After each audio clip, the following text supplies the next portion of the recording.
ఈ యోగా ప్రక్రియల్ని మరొక్కసారి చూద్దాం. ఆకర్ణ ధనురాసనం చేయటానికి ముందుగా 2 కాళ్లను ముందుకు చాపి కూర్చోవాలి. ఇప్పుడు చేతులు రెండింటితోనూ 2 కాళ్ల బొటన వేళ్లను పట్టుకోవాలి. ఇలా పట్టుకున్న తర్వాత ముందుగా కుడి చేత్తో కాలి బొటన వేలును వెనక్కి లాగుతూ కాలును పూర్తిగా వెనక్కి తీసుకువెళ్ళాలి.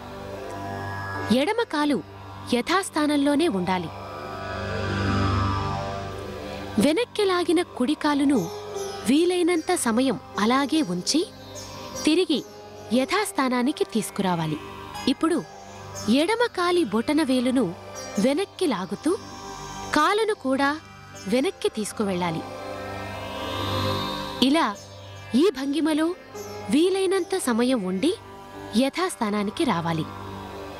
ఈ విధంగా ఒక కాలు తర్వాత మరొక కాలు వెనక్కి లాగుతూ ఆకర్ణ ధనురాసనం 3 నుంచి 5 సార్లు వరకు చేయాలి.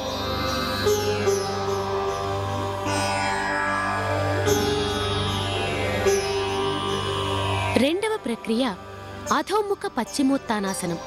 ఈ ఆసనం చేయటానికి ముందుగా వెల్లకిలా పడుకోవాలి.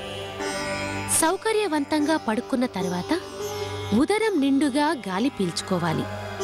ఇప్పుడు 2 కాళ్లను జోడించి నెమ్మదిగా పైకి లేపాలి.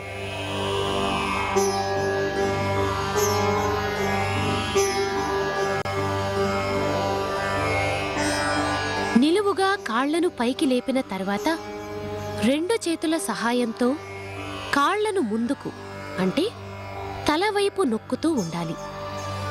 పొట్టలోని గాలిని అలాగే కుంభించి ఉంచాలి. కాళ్లను వీలైనంతగా తలవైపుకు నొక్కిపెట్టి ఉండగలిగినంత సమయం ఉండాలి. తర్వాత కాళ్లను యథాస్థానానికి తీసుకువస్తూ గాలిని వదిలేయాలి. ఈ విధంగా అధోముఖ పశ్చిమోత్తానాసనం రోజు 3 నుంచి 6 సార్లు వరకు సాధన చేయాలి.